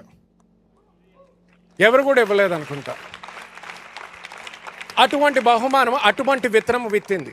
గమనించండి, ఎక్కడ కూడా బైబిల్లో ఇదిగో pastor Benjamin Kumarapalli junior, pastor of new city చర్చ్కి మీరు వెళ్ళి ఈ విత్తనం ఇవ్వాలి అని వాక్యంలో ఎక్కడ రాసి ఉండదు.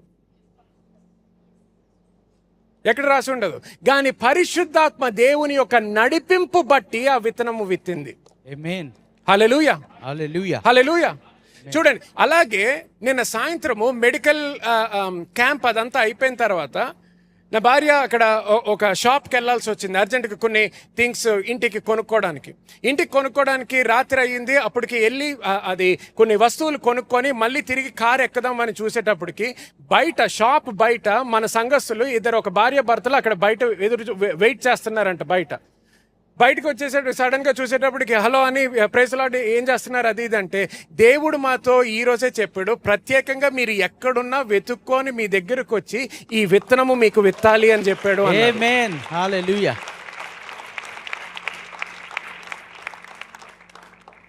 ఈ రోజే జరగాలి అన్నది దేవుడు చెప్పాడు. ఈ రోజే జరగాలి, మీరు ఎక్కడ ఉన్నా మిమ్మల్ని వెతుక్కొని వచ్చి ఇప్పుడే ఇవ్వమన్నాడు దేవుడు.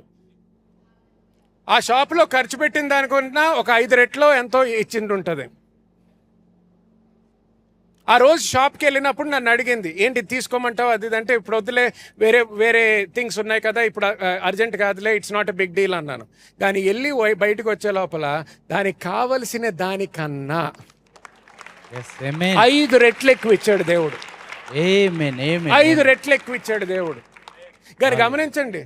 అంటే మీరు పాస్టర్ గారు బట్టి కాదు, అది నా విత్తనాలు బట్టి, ఆమేన్ నా భార్య విత్తనాలు బట్టి, మేము కుటుంబముగా వేస్తున్న ప్రతి విత్తనము బట్టి సమకూర్చే దేవుడు, ఆమేన్ సమకూర్చే దేవుడు, సమకూర్చే దేవుడు, సమకూర్చే దేవుడు. ఆయన వాక్యములో మేము తెలుసుకున్న సత్యము ప్రకారం ఎటువంటి కష్టమున్నా, ఎటువంటి పరిస్థితి అయినా లేదు, వాక్యములో ఉన్నది చేద్దాం, వాక్యములో ఉన్నది విశ్వసిద్దాం. అరే కానీ ఏం జరగనట్టుందే, ఏం కనిపించట్లేదే, ఇంకా విడుదల రాలేదు, విడుదల రాకపోయినా ఇద్దాం, విడుదల రాకపోయినా చేద్దాం, విశ్వాసముతో నడుద్దాం, విశ్వాసముతో నడుద్దాం, విశ్వాసముతో విత్తుదాము. ఆమేన్ గమనించండి, ఈ డబ్బు నా భార్య చేతిలోకి ఎప్పుడు వచ్చింది? నిన్న రాత్రి వచ్చింది. నాకెప్పుడు తెలిసింది? ఈరోజు పొద్దున్న తెలిసింది నాకు. సో గమనించండి, సో నా జీవితంలోకి ఆ డబ్బు ఎప్పుడు వచ్చినట్టు? నిన్న రాత్రి వచ్చినట్టు. కానీ నాకు విశ్వాసంతో లేననుకోండి, నేను చూస్తున్నది బట్టి నేను ప్రవర్తించాను అనుకోండి, పొద్దున్న లెగ్గానే దేవా నాకు ఇంకా డబ్బులు అవసరం ఉందయ్యా, నువ్వు ఇంకా ఏదో చెయ్యాలయ్యా, నువ్వు చెయ్యాలయ్యా అని నేను ప్రార్థన చేస్తుంటాను. డబ్బు ఆల్రెడీ విడుదల అయిపోయింది, డబ్బు ఆల్రెడీ వచ్చేసింది. సమకూర్చేటటువంటి దేవుడు ఆయన. హల్లెలూయా ఆమేన్ నువ్వు అడగక ముందరే నీ గురించి ఆలోచించేటటువంటి దేవుడు ఆయన. హల్లెలూయా హల్లెలూయా. సో గమనించండి, 5వ వచనం చదవండి అక్కడ. అతడు పోయి ఆ. యెహోవా సెలవు చొప్పున యొర్దానునకు ఎదురుగానున్న కేరేతు వాగు దగ్గర నివాసము చేసెను. ఆ. అక్కడ కాకోలములు ఉదయమందు రొట్టెను మాంసమును, అస్తమయమందు రొట్టెను మాంసమును అతని యొద్దకు తీసుకొని వచ్చుచుండెను. హల్లెలూయా అతడు వాగు నీరు త్రాగుచూ వచ్చెను. హల్లెలూయా. ఆమేన్ చూడండి, ఏదో ఒక్కసారి కాదు, ఏదో కేవలం ఎవరు తినని ఆహారం కాదు, మంచి కరువు రోజుల్లో కూడా మంచిగా తిన్నాడు ప్రవక్త, హల్లెలూయా మంచిగా తిన్నాడు ప్రవక్త. హల్లెలూయా. ఆమేన్ చూడండి 7వ వచనంలో అప్పుడు ఏమని ఉంటుందంటే, కానీ ఇంకొకటి గుర్తుపెట్టుకోండి ఇక్కడ. So he went according to the Lord and he went and stayed. 5వ వచనం చూడండి మళ్ళీ ఒకసారి. అతడు పోయి యెహోవా సెలవు చొప్పున యొర్దానునకు ఎదురుగానున్న కేరేతు వాగు దగ్గర నివాసము చేసెను. నివాసము చేశాడు, ఉన్నాడు అక్కడ. ఏదో ఒకరోజు తినేసి మళ్ళీ పరిగెత్తుకొని ఆయనకు తెలిసిన దాని దగ్గరికి వెళ్ళిపోలేదు. చూడండి, దేవుడు మన గురించి ఎలాగ ఆలోచిస్తాడంటే, ఓకే ఉదాహరణకి ఈ సంఘం అసలు ఇక్కడ ఎందుకు స్థాపించబడ్డది? గచ్చిబౌలిలో నాకు ఒక్క కుటుంబం తెలియదు, ఒక్క ఫ్రెండ్ లేడు, నా భార్యకు ఒక్క ఫ్రెండ్ లేడు. ఇక్కడ గచ్చిబౌలిలో ఒక్క కుటుంబం తెలియదు నాకు. ఇదిగో ఇప్పుడు ఇంత వేల మంది ఉన్నారు కదా. ప్రశ్న, 8 సంవత్సరాల కన్నా ముందు నేను ఎంతమందికి తెలుసు? ఒకసారి లేచి నుంచోండి, చూడండి ఎంతమంది నుంచున్నారు, ఎంతమంది నుంచున్నారు? ఒక్కరు లేరు. వేల మందిలో ఒక్కరు నుంచోలేదు. ఈ సంఘం ఇక్కడ ఎందుకు స్థాపించబడ్డది? బెంజమిన్ గారి కోసం కాదు, అర్పిత గారి కోసం కాదు, దేవుడు ఇక్కడ పెట్టింది మీ కోసం. ఆమేన్ హల్లెలూయా. నాకు మీరు తెలియకపోవచ్చు, మీకు నేను తెలియదు, కానీ దేవుడికి ఆయన ప్రణాళిక నీ గురించి తెలుసు, నా గురించి తెలుసు. 2018 సంవత్సరంలో మనకెవ్వరికి నా ముఖం మీకు తెలియదు, మీ ముఖం నాకు తెలియదు, మీ పేరు నాకు తెలియదు, నా పేరు నీకు తెలియదు, కానీ దేవుడికి తెలుసు. 2020లో ఈ అమ్మాయికి అవసరత వస్తుంది, 2021లో ఈ అబ్బాయికి అవసరత వస్తుంది, 2022లో ఆ ఫ్యామిలీకి అవసరత వస్తుంది, 2023లో ఆ పాస్టర్ గారికి అవసరత వస్తుంది. సో అందుకు నేను ఇక్కడికి పంపిస్తున్నాను. ఆమేన్ థాంక్ యూ జీసస్. అందుకు పంపిస్తున్నాను. ఎందుకు? వాళ్ళకి సమకూర్చే దేవుడిని నేను. వాళ్ళ ద్వారా వాక్యము విడుదలవుతుంది, వాళ్ళ జీవితంలో సమకూర్పు అనుభవిస్తారు. ఆమేన్ ఆమేన్ హల్లెలూయా హల్లెలూయా. అందుకని అక్కడ ప్రవక్త ఏం చేశాడు? అక్కడికి వెళ్ళాడు, అక్కడ నివసించాడు. ఎస్ ఒకరోజు ఆహారం తినగానే మళ్ళీ ఇంటికి వెళ్ళిపోలేదు, ఆయనకి తెలిసిన దానికి మళ్ళీ పరిగెత్తుకుంటూ వెళ్ళిపోలేదు. దేవుడు నాకు సమకూర్పుని ఇక్కడ పెట్టాడు, ఇక్కడే నివసిస్తాను. ఆమేన్. అందుకని కీర్తనలో ఉంటది, they that are planted in the house of the Lord will flourish in the courts of our God. మరి దేవుని సన్నిధిలో నాటబడిన వారు ఫలించి అభివృద్ధి చెందుతూ ఉంటారు. హల్లెలూయా. ఆమేన్. ఎవరైతే నాటబడ్డారో, చూడండి ఇక్కడ చాలా మంది, వందల మంది ఒక సంవత్సరం కన్నా తక్కువ నుంచి వస్తున్నారేమో, కానీ ఎవరైతే కొన్ని సంవత్సరాల నుంచి వస్తున్నారో, ఒక ప్రశ్న మీకు వస్తున్నప్పటి నుంచి, ప్రత్యేకంగా నేను ఆర్థిక విషయాల గురించి మాట్లాడుతున్నాను కాబట్టి, ఆర్థిక విషయాల్లో దేవుని యొక్క సమకూర్పు, దేవుని యొక్క ఆశీర్వాదము చూసిన వాళ్ళు ఒకసారి లేచి నుంచోండి.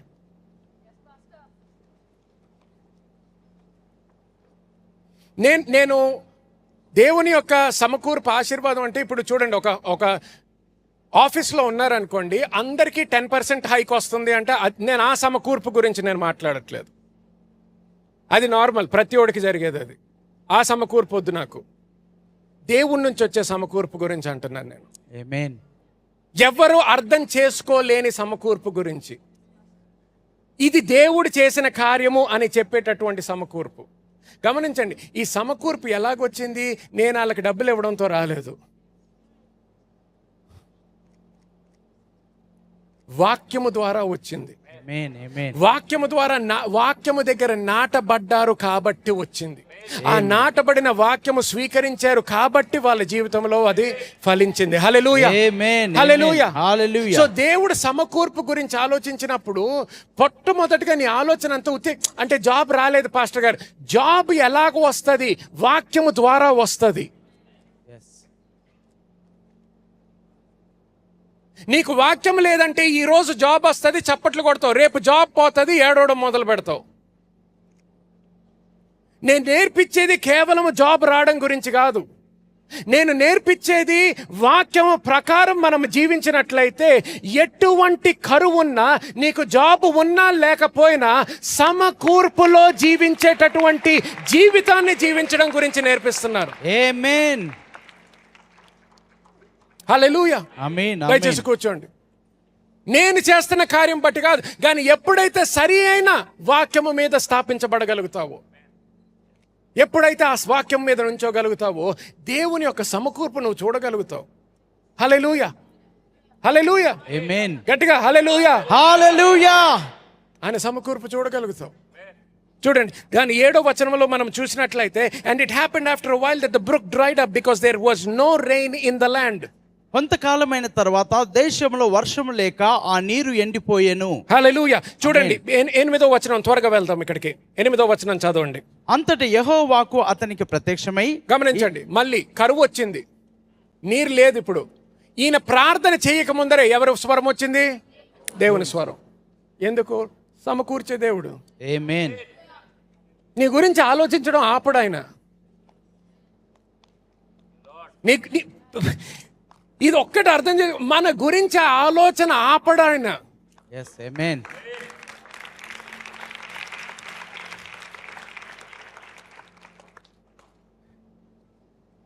నీకు ఉద్యోగం వచ్చినప్పుడు ఆలోచిస్తాడు, నీకు ఉద్యోగం పోయినప్పుడు నెక్స్ట్ ఇది కూడా ఆయనకు తెలుసు. amen.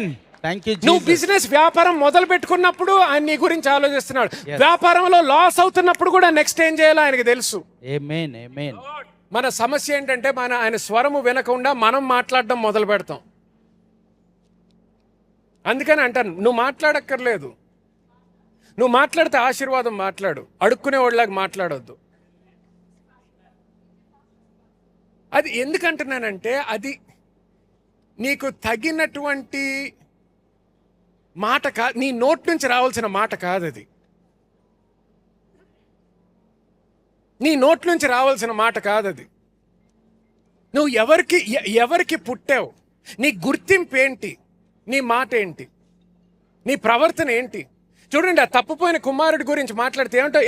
ఏంట్రా బాబు, నీ తండ్రి ఎవరో మర్చిపోయావా ఏంటి? ఏంటి ఇక్కడ ఉండడం, నువ్వు పందులతో ఏంటి, ఇక్కడ తినడం ఏంటి అంటావు. ఎందుకు అలా మాట్లాడతారు? ఎవరైనా వాళ్ళతో మాట్లాడితే ఏంట్రా మర్చిపోయావా, నీ తండ్రి ఎవరో మర్చిపోయావా, నీ ఇల్లు గురించి మర్చిపోయావా ఏంటి, మీ నాన్న నీ కొరకు చేసిందేంటి, నీ గుర్తింపు ఏంటి, నువ్వు చేస్తున్నదేంటి? గుర్తు తెచ్చుకో, ఎల్లింటికి. ఎందుకు? నీ గుర్తింపు బట్టి. కానీ అదే అడుక్కునేవాడు అక్కడ పందులతో ఉన్నాడు అనుకోండి, ఎవడన్నా చెప్తాడు వాళ్ళకి? ఆడు అడుక్కునేవాడు, వాడిని అక్కడే వదిలేసేయండి అంటారు. ఎందుకు? గుర్తింపు లేదు, ఐడెంటిటీ లేదు. కానీ మనకి ఆయన గుర్తింపు ఇచ్చాడు. మనకి ఆయన గుర్తింపు ఉన్నది, ఆయన గుర్తింపు ఉన్నది, ఆయన ఆశీర్వాదం ఉన్నది, ఆయన నామము ఉన్నది, పరిశుద్ధాత్మ దేవుడు ఉన్నాడు మనకి, వాక్యము ఉన్నది. సో మన నోటి నుంచి రాకూడదు ఆ మాట, మనము కనిపించకూడదు అటువంటి పరిస్థితుల్లో. కనిపించినా నోటి నుంచి మాత్రం సరైన మాట రావాలి. హల్లెలూయా, హల్లెలూయా. సో చూడండి, మళ్ళీ ఒకసారి ఇక్కడ నీరు ఆగిపోయిందనగానే దేవుడు మళ్ళీ మాట్లాడుతున్నాడు. 8వ వచనంలో మళ్ళీ మాట్లాడతాడు. 9వ వచనం చూడండి. Arise, go to Zarephath which belongs to Sidon and dwell there. See, I have commanded a widow to provide for you. గమనించండి, ఇక్కడ ఏమవుతుంది? మళ్ళీ దేవుడు మాట్లాడి ముందరేమన్నాడు? నేను కాకుల్ని ఆజ్ఞాపించాను అంటున్నాడు. ఇప్పుడేమంటాడు? నువ్వు అక్కడికి వెళ్ళు. కానీ నువ్వు వెళ్ళక ముందరే నేను ఒక కార్యం చేశాను నీ కొరకు. ఏం చేశాడు? ఒక విడువరాలతో మాట్లాడాను అంటున్నాడు. సో అక్కడికి వెళ్తాడు, ప్రయాణం చేసి ఆ ఊరికి వెళ్తాడు. ఊరికి వెళ్ళిన తర్వాత 10వ వచనం, so he arouse and went to Zarephath. మళ్ళీ ఒకసారి ఇక్కడ ఏమవుతుంది? మాట విన్నాడు, వెళ్తున్నాడు, విన్నాడు, వెళ్తున్నాడు. యేసుక్రీస్తు మత్తయి సువార్త 7వ అధ్యాయంలో ఏమన్నాడు? ఎవరైతే నా మాట వింటారో చేస్తారో దాని ప్రకారం ఆయన ఆ ఇల్లు సరిగ్గా కట్టుకుంటున్నాడు. బుద్ధిమంతి పోలి ఉన్నాడు, ఇల్లు సరిగ్గా కట్టుకుంటున్నాడు. ఎప్పుడైతే ఆ ప్రవక్త విన్నాడో, Zarephathకి వెళ్ళు విన్నాడు, మొదలు పెట్టాడు ప్రయాణం. మొదలుపెట్టి అక్కడ Zarephathకి వెళ్ళడం చూస్తాం. దాని తర్వాత 10వ వచనం చదవండి. అందుకతడు లేచి సారెఫాతునకు పోయి పట్టణపు గవిని యొద్ద రాగా, ఒక విధవరాలు అచ్చట కట్టెలు ఏరుచుండుట చూచి ఆమెను పిలిచి, త్రాగుటకై పాత్రలో కొంచెం నీళ్లు నాకు తీసుకుని రమ్మని వేడుకొనెను. చూడండి, కట్టెలు వెతుక్కుంటుంది. సో గమనించండి, ఎక్కడికి వెళ్ళమన్నాడు? ఒక విడువరాల దగ్గరికి వెళ్ళమంటున్నాడు. ఒక రాజు దగ్గరికి అనలేదు. ఒక ధనవంతుడి ఇల్లు ఉంది, ఆ ధనవంతుడి దగ్గరికి వెళ్ళు అనలేదు. ఒక విడువరాల దగ్గరికి వెళ్ళు అన్నాడు. విడువరాల దగ్గరికి వెళ్ళిన తర్వాత పోనీ ఈమె ధనము కలిగిన వ్యక్త లేదు, కట్టెలు వెతుక్కుంటుంది. అంటే పేదరికంలో జీవిస్తున్న వ్యక్తి. మనం తర్వాత చదివితే చూస్తాము ఎంత పేదరికం అంటే ఆఖరిసారి ఇంకొకసారి తిని చనిపోదాం అనుకుంటుంది. అటువంటి పరిస్థితుల్లో ఈయన వెళ్తాడు. వెళ్ళగానే ఏమంటున్నాడు? నాకు కొన్ని నీళ్లు తీసుకొని రా అంటాడు. ఇమీడియట్గా ఆమె ఏం చేస్తుంది? నీళ్లు తీసుకోవడానికి వెళ్ళడం మొదలు పెడుతుంది. గమనించండి, అంత ప్రెషర్లో ఉన్నా, అంత భయంకరమైన పరిస్థితిలో ఉన్నా, నీకు నీళ్ళు ఇవ్వడం ఏంటయ్యా, నేనే చచ్చిపోతున్నాను, ఆ విధంగా మాట్లాడలేదు. వెళ్ళడం మొదలు పెడుతుంది. వెళ్తున్న సమయంలో మళ్ళీ ఇక్కడ ఏం మాట్లాడతాడో చూడండి. ఆమెను మరలా పిలిచి, నాకు ఒక రొట్టె ముక్కను నీ చేతిలో తీసుకొని రమ్మని చెప్పాను. కంటిన్యూ. అందుకు ఆమె, నీ దేవుడైన యెహోవా జీవము తోడు, తొట్టిలో పట్టెడు పిండియు బుడ్డిలో కొంచెం నూనెయు నా యొద్ద నున్నవే గాని అప్పం ఒకటైనను లేదు. మేము చావక ముందు నేను ఇంటికి పోయి వాటిని నాకును నా బిడ్డకును సిద్ధము చేసుకున్న వాళ్ళని కొన్ని పుల్లలు ఏరుటకై వచ్చి తిన నేను. 13వ వచనం. అప్పుడు ఏలియా ఆమెతో ఇట్లు నేను. గమనించండి, ఆమె నీళ్లు తీసుకురావడానికి వెళ్తుంది. నీళ్లు తీసుకొని రావడానికి వెళ్తున్న సమయంలో ఇప్పుడు ఏమంటున్నాడు? నాకు కొద్దిగా రొట్టె తీసుకురా అంటాడు. రొట్టె తీసుకురా అంటే ఆమె చెప్తుంది, నాకు పిండి చాలా తక్కువ ఉంది, అలాగే నూనె కూడా అయిపోతుంది. నేను నా కుమారుడి కోసం లాస్ట్ టైం ఇంకొకసారి వండుకుంటాము, తింటాము, తినిన తర్వాత ఇదే ఆఖరిసారి మేము తింటాము, మరణిస్తాము అన్నప్పుడు ఏలియా మాట్లాడుతున్నాడు. ఏలియా మాట్లాడి ఏమంటాడు? మొట్టమొదటిగా, డూ నాట్ బీ అఫ్రైడ్. భయపడవద్దు. ఎందుకు చెప్తున్నాడు? ఎందుకంటే నేను మొట్టమొదటి ఆజ్ఞ ఏదైతే ఇచ్చానో అది చేయడానికి నువ్వు మొదలుపెట్టావు. నీళ్లు తీసుకొని రమ్మన్నాను, నువ్వు మొదలుపెట్టావు ప్రయాణం. కానీ ఎప్పుడైతే ఇంకొక ఆజ్ఞ ఇచ్చానో ఇప్పుడు ఆగిపోయావు, ప్రయాణం ఆపేశావు. ప్రయాణం ఆపి ఇప్పుడు నీ పరిస్థితి ప్రకారం మాట్లాడడం మొదలు పెడుతున్నావు. నీ భయము ప్రకారం మాట్లాడడం మొదలు పెడుతున్నావు. నీ పరిస్థితి ఈ భయంకరమైన పరిస్థితి కాబట్టి ఇప్పుడు ఆఖరిసారి నేను నా కుమారుడు తిని మరణిస్తాము అంటున్నావు. కానీ ఇప్పుడు ఏమంటున్నాడు ప్రవక్త? భయపడొద్దు. నీ పక్కన వాళ్ళకి చెప్పండి, భయపడొద్దు అని. భయపడొద్దు. నెక్స్ట్ చదవండి. పోయి నీవు చెప్పినట్లు చేయుము. గమనించండి, భయపడొద్దు, పోయి నేను చెప్పినట్లు నువ్వు చెయ్యి. ఇప్పుడు వరకు ప్రవక్త ఏం చేశాడు? దేవుడు చెప్పినట్టు ప్రవక్త చేశాడు. ఇప్పుడు ప్రవక్త ఏమంటున్నాడు? నేను చెప్పినట్టు నువ్వు చెయ్యి అంటున్నాడు. Yes, amen. 2 సార్లు కూడా గమనించినట్లయితే ఇద్దరికి కూడా దేవుని యొక్క సమకూర్పు ఇప్పుడు అనుభవించబోతున్నారు. ఎందుకు?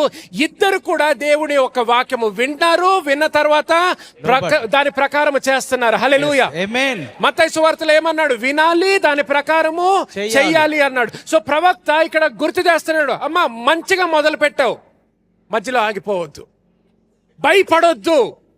నీకు అర్థం అవ్వకపోవచ్చు ఇప్పుడు, కానీ విశ్వాసముతో అడుగులు వేయి, భయపడొద్దు. నేను వాక్యము విడుదల చేశాను, నేను చెప్పిన దాన్ని బట్టి నువ్వు అడుగులు వేసుకుంటూ వెళ్ళు. ఆమేన్. భయపడొద్దు, నేను చెప్పిన దాన్ని బట్టి చెయ్యి అంటున్నాడు. Continue reading that. అయితే అందులో నాకు ఒక చిన్న అప్పము మొదట చేసి అన్నాడు. ఏంటండి? ఫస్ట్ నాకు మొదటి చెయ్యి అంటున్నాడు. మొదటి చేసి చెప్పు, నా ఎద్దుకు తీసుకుని రమ్ము, తరువాత నీకును నీ బిడ్డకును అప్పములు చేసుకొనుము, తర్వాత నువ్వు చేసుకొని తిను. భూమి మీద యెహోవా వర్షము కురిపించు వరకు ఆ తొట్టిలో ఉన్న పిండి తక్కువ కాదు, పుట్టిలో నూనె అయిపోదని ఇశ్రాయేలు దేవుడిని యెహోవా సెలవిచ్చి ఉన్నాడని చెప్పాను. హల్లెలూయా. ఆమేన్. గమనించండి, ఇది కేవలము ఆయన ఆశీర్వాదం ప్రకటిస్తున్నాడు. కానీ గమనించండి, 15వ వచనం చదవండి ఇప్పుడు. అంతటా ఆమె వెళ్ళి ఏలియా చెప్పిన మాట చొప్పున చేయగా అతడును ఆమెయు ఆమె ఇంటి వారును. ఏలియా చెప్పిన ప్రకారము చేయుట అంటే మనకి ఈజీ చదివేయడానికి. అంటే ఏం చేసిందో ఒక్కసారి గమనించండి. అంటే ఆమె ఇంట్లోకి వెళ్ళింది, కిచెన్లోకి వెళ్ళింది, పిండి చూసింది, నూనె చూసింది. కుమారుడు అక్కడ కూర్చొని ఉన్నాడు, వాడి ముఖం చూసింది. ఒక తల్లి ప్రేమ గురించి ఆలోచించండి ఇప్పుడు. రొట్టె చేసిన తర్వాత వాడు అక్కడ ఆకలితో కూర్చుంటే కొడుక్కి ఫస్ట్ పెట్టకుండా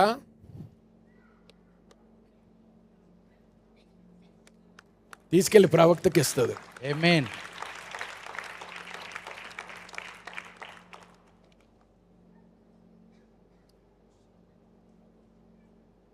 ఏ తల్లి చేస్తుంది చెప్పండి? ఏ తల్లి చేస్తుంది అది? ఉన్నాడు ఒక్క కొడుకు, చనిపోబోతున్నాడు, ఆకలితో కూర్చొని ఉన్నాడు. కానీ కొడుక్కి పెట్టకుండా ఎవరికి పెట్టింది? ప్రవక్తకి పెట్టింది. ప్రవక్తకి పెట్టింది. చూడండి, చాలాసార్లు మనము అంటే చాలా ప్రశస్తమైంది పాస్టర్ గారు, అంటే ఇంకేదైనా చేయగలుగుతాను, కానీ ఇదైతే ఇది ఒక్కటి వదిలేస్తే, నా ఉద్యోగం ఒక్కటి వదిలేయమనండి, నా కారు ఒక్కటి వదిలేయమనండి, అంటే ఇక్కడ నా పిల్లలు పాస్టర్ గారు, నా పిల్లల్ని ఒక్కటి వదిలేయమనండి. గమనించి, దేవుడు ఎప్పుడు తీసుకునే దేవుడు కాదు, సమకూర్చే దేవుడు. ఆమేన్. హల్లెలూయా. సో నీ పిల్లల్ని ఇవ్వమంటే ఇవ్వు, నీ ఆస్తిని ఇవ్వమంటే ఇవ్వు, నీ సమస్తముని ఇవ్వమంటే ఇవ్వు. నీకు ఈరోజు తెలియకపోవచ్చు, కానీ ఎప్పుడైనా ఆయన దేని కొరకైనా అడిగినప్పుడు ఒక ఆశీర్వాదము ఆయన మనసులో పెట్టుకొని నిన్ను అడుగుతున్నాడని గుర్తుపెట్టుకో. Amen. Amen. Amen. Thank you Jesus. So ఆయన చెప్పినట్టు ఏం చేసింది? చేయగా చదవండి. అతడును ఆమెయు ఆమె ఇంటి వారును అనేక దినములు భోజనము గమనించండి. సో ఇప్పుడు ఎంతమంది తింటున్నారు? వాళ్ళిద్దరే కాదు, విధవరాలు, కుమారుడు, ఇంటి వారు అని ఉంది.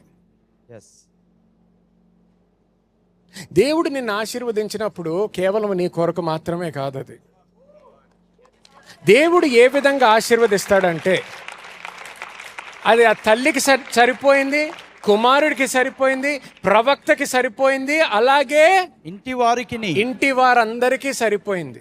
గమనించండి, ఎన్ని రోజుల? ఆ రోజు కాదు, మళ్ళీ వర్షము వచ్చేంత వరకు. ఇంకొక విధంగా చెప్పాలంటే, కరువు ఉన్నంత కాలము వాళ్ళు కరువు అనుభవించలేదు. కరువు ఉన్నంత కాలము దేవుని యొక్క సమకూర్పు అనుభవించారు. హల్లెలూయా. ఆమేన్. దేవుని సమకూర్పు అనుభవించారు. ఎలాగ అనుభవించారు? వాళ్ళు ఆ విశ్వాసముతో అడుగులు వేశారు కాబట్టి. హల్లెలూయా. ఆమేన్. గమనించండి, రాసుకోండి, నోట్స్ తీసుకుంటే. You can live in the midst of famine and still experience God's provision. మీరు భయంకరమైన కరువులో నివసించవచ్చును, అయినను దేవుని సమకూర్పును అనుభవించవచ్చును. హల్లెలూయా. ఆమేన్. హల్లెలూయా. ఆమేన్. కొంతమంది అనుకోవచ్చు, కానీ పాస్టర్ గారు అది చాలా, అంటే ఆలోచిస్తే చాలా కఠినంగా ఉంది కదా, భయంకరంగా ఉంది, అలాగే ఎలా చేయగలుగుతాడు ప్రవక్త? తల్లి కుమారుడు, ఆయన ఎలాగో ప్రవక్త కదా, ఒక ఆశీర్వాదం వదిలిపెట్టేస్తే అయిపోద్ది కదా. అదేదో నేను ఇప్పుడు వచ్చాను కదా నీ పట్టణానికి, నేను నీ ఇంటికి వచ్చాను కదా, నీ ఇంటికి వచ్చాను కాబట్టి నేను ఆశీర్వాదం విడుదల చేస్తాను అని ఎందుకు అనలేదు? నీకున్న కొంతలో నాకు ఇవ్వు అని ఎందుకు అన్నాడు? ఇచ్చినప్పుడు కూడా ఏదో మిగిలింది కాదు కానీ మొట్టమొదట నాకు ఇయ్యి అని ఎందుకు అన్నాడు? గమనించండి, ఎలైజానే ఒక క్రూరుడిగా, ఒక భయంకరమైన మనస్సాక్షి లేని, ప్రేమ లేని, కనికరము లేని వ్యక్తి అనుకుంటే, ఇంకా యేసుక్రీస్తు ఇంకెంత భయంకరంగా ప్రవర్తించాడో ఒకసారి గమనించండి. ఎలైజానే భయంకరంగా అంటే యేసుక్రీస్తు దానికన్నా భయంకరంగా ప్రవర్తించినట్టు. ఒకరోజు ఆయన గుడి దగ్గర ఉన్నాడు, అందరూ చందా తీసుకొచ్చి వేస్తున్నారు. ఎంతమందికి గుర్తుందా కథ? అక్కడ ఆయన వచ్చి, అక్కడ విడువరాలు వస్తుంది.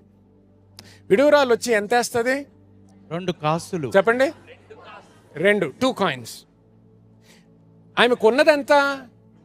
అంతే ఉంది ఆమెకి. ఆమెకు ఎంత ఉండింది? 2 కాయిన్స్. పాత నిబంధనలో అన్న ఏమన్నాడు? నీకున్న పిండి, నీకున్న నూనెలోంచి మొట్టమొదటిగా కొద్దిగా ఇవ్వు, వేరేది నువ్వు తిను అన్నాడు. సో అంటే ఆమెకు ఉండింది ఇంకా, ప్రవక్తకి ఇచ్చిన తర్వాత కూడా. ఇక్కడ వచ్చేసేటప్పటికి యేసుక్రీస్తు చూస్తున్నాడు, ఆమెకి ఉన్నదంతా ఇచ్చిందంట. ఆమేన్. అంటే ఏం మిగలలేదు ఇంకా ఆమెకి, ఏం మిగలలేదు. ఆ పాత నిబంధనలో ఏదో మిగిలింది కొద్దిగన్నా, ఇక్కడ ఏం మిగలలేదు. ఏమి అక్కడ నుంచొని చూస్తున్నాడు, ఆమె వస్తుంది వస్తుంది వస్తుంది, దగ్గరికి వచ్చాడు. ఆయనకి తెలుసు ఆమెకి ఎంత ఉందో. దగ్గర వరకు వచ్చే వరకు చూస్తున్నాడు, ఎంత వేస్తుందో చూద్దాం. ఓకే, ఉన్నది 2, ఎంత వేస్తుంది? 2. ఏం మాట్లాడు? అయ్యో అమ్మా, పర్వాలేదు, దా తీసేసుకో, ఏ బాబు రా, 2 కాయిన్స్ తీసి ఇచ్చేసే. విడువరాలమ్మాయి, మే పాపం ఎక్కువ లేదా ఆమె దగ్గర, పాపం పంపించేసేయండి.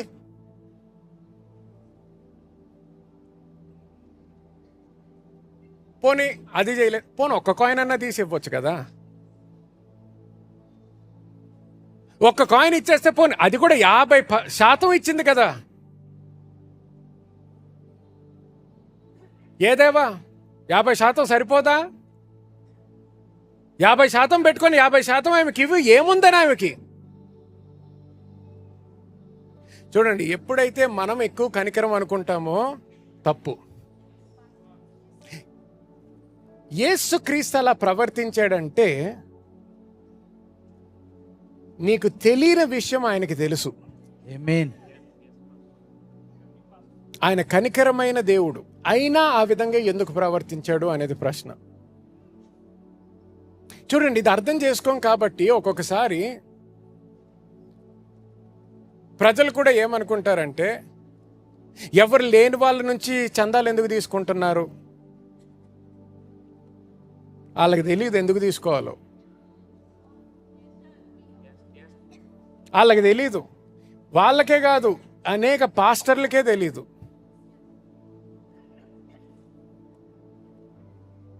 అందుకనే పాస్టర్లు ఇంకా ఇలాగ నుంచుంటారు. మీరే ఏదన్నా ఉంటే ఇవ్వండి, మీరే ఏదన్నా, ఎందుకు? వాళ్ళే ఆశీర్వదించడానికి వాళ్ళకే అర్హత లేదు. వాళ్ళకే భయం, ఏమంటారో, నా గురించి ఏమనుకుంటారో, నా గురించి ఏమని రాస్తారో, నా గురించి ఏమని కామెంట్ పెడతారో, ఆ రోజు ఎందుకన్నా యూట్యూబ్ ఉండుంటే, ఆ రోజుల్లో ఇన్స్టాగ్రామ్ ఉండుంటే యేసుక్రీస్తు యొక్క ఆ రోజు కామెంట్ సెక్షన్కి వెళ్ళాల్సింది.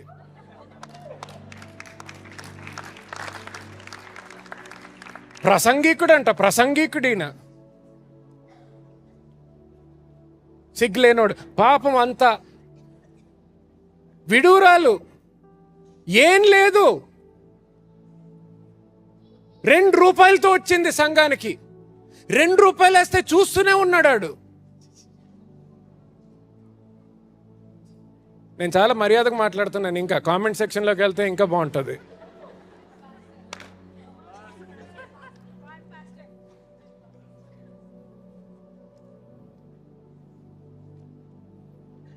ఎవరు ఏమనుకుంటారో అంటే పరిచర్య చేయకూడదు,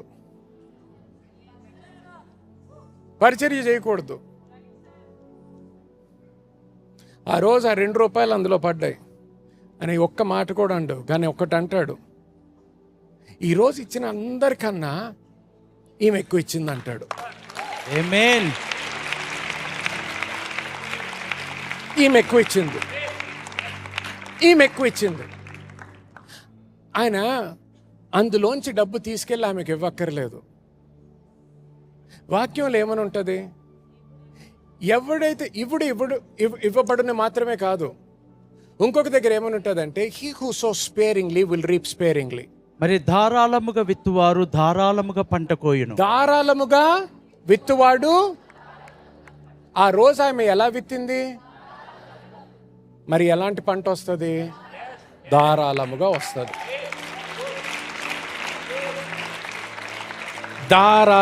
వస్తుంది. మనకి బైబిల్లో ఆమె కథ ఇంకా కనిపించదు, కానీ మనం పరలోకానికి వెళ్ళినప్పుడు ఆమెను పరిగెత్తుకుంటూ వెతికినప్పుడు ఆమెను అడగండి, అమ్మా ఆ రోజు నువ్వు 2 రూపాయలు వేసావు కదా, నీకున్న 2 కాయిన్స్ వేసావు కదా, ఏం జరిగింది నీ జీవితంలో? అప్పుడు నీకు తెలుస్తుంది దేవుని యొక్క సమృద్ధి ఆమె ఎలాగ అనుభవించిందో, దేవుని యొక్క సమకూర్పు ఆమె ఏ విధంగా అనుభవించిందో అప్పుడు తెలుసుకుంటావు. ఆమేన్, ఆమేన్. యేసుక్రీస్తుకి ఆ 2 రూపాయలతో ఏం అవసరం లేదు,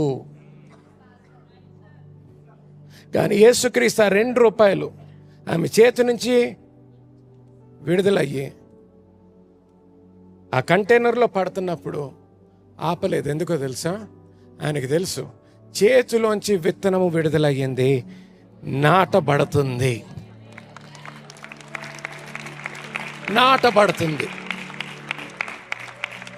ఇప్పుడు అర్థం చేసుకోండి, నాటబడుతున్న విత్తనముని ఆపినవాడు క్రూరుడు,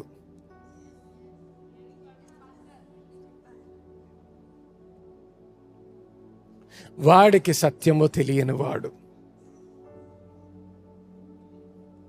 ఎందుకంటే వాక్యంలో ఉంటుంది, విత్తువానికి ఆయన విత్తనాన్ని ఇస్తాడు, తినువానికి ఆయన ఆహారం ఇస్తాడు. అది ఆహారముగా 2 రూపాయలు తినుండుంటే ఆ రోజు అది ఆఖరి మీలయ్యేది ఆమెకి. కానీ ఎందుకంటే ఎప్పుడైతే ఆ 2 రూపాయలు తీసి విత్తనముగా మార్చిందో, ఆమె ఏం విన్నదో నాకు తెలియదు. ఆ రోజు పొద్దున్న లెగిసినప్పుడు ఎలైజా గురించే చదివిందేమో ఆమె. ఎందుకంటే విశ్వాసం ఉండాలి. విశ్వాసం ఎలా వస్తుంది? వినటం వలన. ఎవరో బంధువులు చెప్పుండుంటారు, అమ్మా ఒకప్పుడు ఏమైంది తెలుసా, నీలాగే ఒక విడువరాలు ఉండిందంట ఇజ్రాయెల్ దేశంలో, కరువులో బతుకుతుందంట అమ్మా.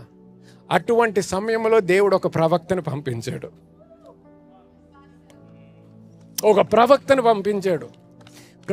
పంపించినప్పుడు ఆ వాక్యానికి విధేయత చూపించినప్పుడు కరువు ఎన్ని రోజులు ఉన్నా ఆమెకి అనవసరం. ఎందుకంటే కరువు ఉన్న రోజులన్నీ కూడా దేవుడు సమకూర్చాడు. ఆమేన్, హల్లెలూయా.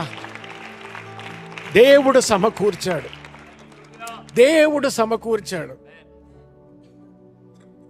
పాస్టర్ గారు ఎలాగవుతుంది అది నాకు తెలియదు, కాకులు ఎందుకు వచ్చి ఆహారం ఇస్తాయో నాకు తెలియదు, కానీ ఆయన ఆజ్ఞ ఒక్కసారి విడుదలైన తర్వాత ప్రతి కాకి, లోకములో ఉన్న ప్రతి కాకి తీసుకొని రావాల్సిందే.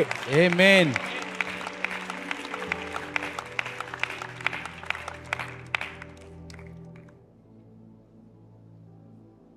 రావాల్సిందే. ఒక విడువరాలు ఎందుకు ఇస్తుందో నాకు తెలీదు, కానీ విడువరాలతో ఆయన మాట్లాడితే మాత్రం. లూకా సువార్తలో ఏమని ఉంటుంది తెలుసా? యేసుక్రీస్తు అంటాడు, ఆ రోజుల్లో ఆమె ఒక్కతే కాదు విధురాలు, చాలా మంది ఉన్నారు. కానీ ఏమని ఉంటుంది?